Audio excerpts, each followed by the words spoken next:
আসসালামু আলাইকুম। দেশ বিদেশ কাছে দূরে যেখান থেকে আমার ভিডিওটা দেখছেন সবাইকে জানাই আন্তরিক ভালোবাসা ও শুভেচ্ছা। বরাবর মতো আপনাদের মাঝে চলে আসুন নতুন একটা ভিডিও নিয়ে। আশা করি আপনাদের কাছে ভালো লাগবে। ভালো লাগলে অবশ্যই আমার ভিডিওটাতে একটা লাইক দিয়ে দিবেন। আর খুব বেশি ভালো লাগলে সাবস্ক্রাইব করে দিতে ভুলবেন না। যারা যারা সাবস্ক্রাইব করে আমার পাশে আছেন তাদেরকে আমার মন থেকে জানাই অসংখ্য ধন্যবাদ। তো আজকে একটা ছোট্ট ভিডিও নিয়ে আপনাদের মাঝে হাজির হলাম। তো আজকে বারান্দা থেকে আমার ভিডিওটা আরম্ভ করলাম। বারান্দার ভিউ দেখেন অসাধারণ। সকাল সকাল বারান্দায় চলে আসলাম আর আকাশের দিকে একটু তাকিয়ে থাকলাম আর কি। বাইরের দৃশ্যগুলো একটু আপনাদের সাথে শেয়ার করলাম। তো পরে রাত্রেবেলা আর কি এই বাজারগুলো হাজবেন্ড নিয়ে আসছে, তা আমি আর দেখিও নেই। বলছে আমার খোলার জন্য, আমি বলছি সকালে খুলবো। অনেক রাত আসছে, রাত্রে 10টা সাড়ে 10টার দিকে। তা আমি আর এগুলো এভাবে রয়ে আছে, এখন খুলে নিলাম। এই যে বাদাম, তারপরে ডাল, দুই রকমের ডাল আর কি, মশারির ডাল আর বুটের ডাল। তো এই তো এগুলো খুলে ওখানে জায়গা মতো সেট করে রাখবো আর কি। তো হাজব্যান্ডে চলে গেল অফিসে।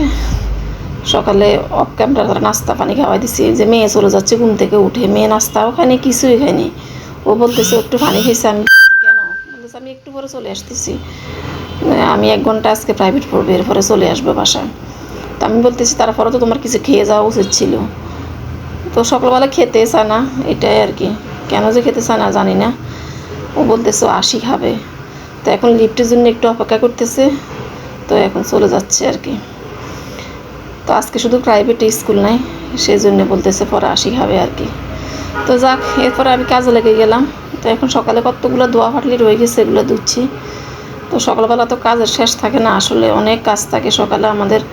দোয়া ফাটলি, সকালের ব্রেকফাস্টগুলো তৈরি করা, এরপরে সবাইকে বিদে দেওয়া, বাইরে অফিসগামী যারা তাদেরকে বিদে দেওয়া, মেয়েকে স্কুল থাকলে স্কুলে দেওয়া, বা কোচিংয়ে থাকলে কোচিংয়ে দেওয়া দেওয়া আর কি। তো আজকে তো আমার মেয়ে কিছু খায়নি, চলে আসবে আর কি, এই জন্য আর এত বেশি কিছু বলিও নি। তো যাক, আমি কাজ শেষ করতে করতেও চলেও আসবে, বা আসতে সময় বাইরে থেকে কিছু নিয়ে আসবে। বাইরের খাবার যদি পছন্দ লাগে হয়তো নিয়ে আসবে, কিছু খাবে, অথবা সিঙ্গারা নিয়ে আসবে, নতুবা অন্য কিছু নিয়ে আসবে, এনে খাবে আর কি। তা আমি দোয়া ফাটলিগুলো রেডি করতেছি। আজকে খুব একটা বেশি রান্নাবান্না করব না। আজকে ভাবছিলাম যে রান্না করব একটু, আমার টপের মধ্যে একটু হয়ে গেছে, পুঁই শাক উঠাবো, তারপরে রান্না করবো আর কি। আর ফ্রিজে কিছু মাংস আছে, তো চলবে। আর খুব একটা বেশি ঝামেলা করব না, শুধু পুঁই শাকে ডাল দিয়ে রান্না করবো, মাছের একটা টোটা দিয়ে রান্না করবে আর কি। তো এই যে কর্নারে যে আমার বয়মগুলো আছে, এগুলো দেখি যে কী ময়লা হয়ে আছে, এখন এগুলো একটু ভালো করে একটু ক্লিন করে দিচ্ছি। তো কিচেনের কাজগুলো তো আমাদেরকে প্রতিদিন করতে হয়, ঘুরে ঘুরে দেখবেন এইটা পরিষ্কার ওইটা পরিষ্কার করতেই হয়। তো একটা কয়েকদিন কোনো কিছুর মধ্যে হাত না দিলে ওই জায়গায় একটু ময়লা হয়ে যায়, কেমন জানি ময়লা হয়ে যায়। তো এই জায়গাটা একটু ভালো করে এখন ক্লিন করে দিচ্ছি, যেখানে আমি বয়মগুলো একটু হাইড করে রাখি ওইখানে আর কি। এখন একটু ভালো করে মুছে দিচ্ছি, জায়গাটাও ক্লিন হলো আর স্ট্যান্ডটাও ধুয়ে দিলাম আর কি। তো এই তো শাক তুলে নিয়ে আসলাম বাইরে থেকে। তো শাকগুলো তুললাম, খুব ভালো লাগলো শাক তুলতে। আমার গাছের শাক, এটা খাওয়ার মজাই আলাদা। তো আজকে কদিন থেকে আমি তুলবো করে তোলাই হচ্ছে না, তো আজকে তুলে নিয়ে আসলাম। তো আমার হাজব্যান্ডে বলে গেছে যে একটু ডাল দিয়ে রান্না করো, বাগার দিয়ে ডাল দিয়ে রান্না করলে অনেক মজা হবে। তো আমি বলতেছি ঠিক আছে, এভাবেই রান্না করব। তো এখন ওই যে শাক রান্না করতেছি, ডিটেলস আর আপনার সাথে শেয়ার করিনি, কুটে বাসে সব রেডি করলাম আর কি অফ ক্যামেরা। এখন রান্না করতেছি, দেখেন কালারটা কী সুন্দর, তাই না? ডাল দিয়ে, মুগ ডাল দিয়ে, আর সরি বুটের ডাল দিয়ে রান্না করতেছি। একটু বুটের ডাল ভিজিয়ে প্রেসার কুকারে সিদ্ধ করে নিছি সকালে, তারপরে একটু রান্না করলাম আর কি। আর একটু মাছের টোটা দিলাম। এই তো অনেক বেশি টেস্ট হয়েছে। হাজব্যান্ড তা এখন তো আমি বয়স দিয়েছি, হাজব্যান্ড খেয়ে বলতেছে আজকে শাক দিয়ে খাওয়া হয়ে গেছে। তো নিজের গাছের শাক তুলে রান্না করার মজাটাই আলাদা। তো আমি এখন তো শীত আসতেছে, আস্তে আস্তে গাছগুলো একটু ঝিমিয়ে যাচ্ছে। তো আমার হাজব্যান্ড বলে গাছের মধ্যে একটু বেশি বেশি করে পানি দিবা, দেখবা আবার গাছ ঠিক হয়ে যাবে। আমি বলতেছি না, পুঁই শাক শীতকালে একটু কমে হয়, বর্ষাকালে একটু বেশি হয়। তো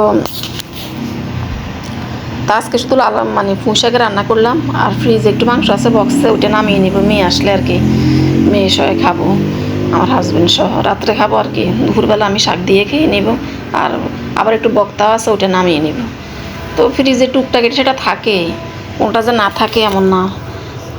ফ্রিজে বক্স ভরা তরকারি থাকে একটু একটু, তো এগুলো আমি মাঝে মধ্যে নামিয়ে খেয়ে নিই আর কি, অল্প একটু রান্না করে মাঝে মধ্যে নামিয়ে খাই আর কি। তো এই যে এখন আমি ডাইনিং টেবিলটা ভেবে একটু মুছে নিচ্ছি আর কি, ডাইনিং টেবিল মুছছি সকালবেলা, তারপরে একটু কেমন যেন ধুলা হয়ে গেছে সাইডে আর কি, যেগুলো রান্নার সাইডে অনেক সময় হাত দিই না বা ফ্রিজ থেকে সেটা নামাই রাখি, তো ময়লা হয়ে যায়, গোলা লাগে আর কি, তো একটু আমি সাইড দিয়ে একটু ভালো করে ক্লিন করে নিই আর কি। তো এই তো ভালোভাবে মানে সব কিছু ক্লিন করলে মনটাও ভালো থাকে আর কি। তো সকালবেলা তো অনেকগুলো কাজ করলাম, অফ ক্যামেরা সব কাজে করলাম, তো ডাইনিং রুমটাও ক্লিন করছি, তখন একটু মানে টেবিলটা আবার একটু ভালো করে ক্লিন করে দিলাম, পরিষ্কার করে দিলাম, তো হাত পড়ছে বা সেটা টিভি মানে ফ্রিজ থেকে নামিয়ে বেশিরভাগ টেবিলে রেখে দিই, যেহেতু টেবিলের সামনে ফ্রিজটা থাকে।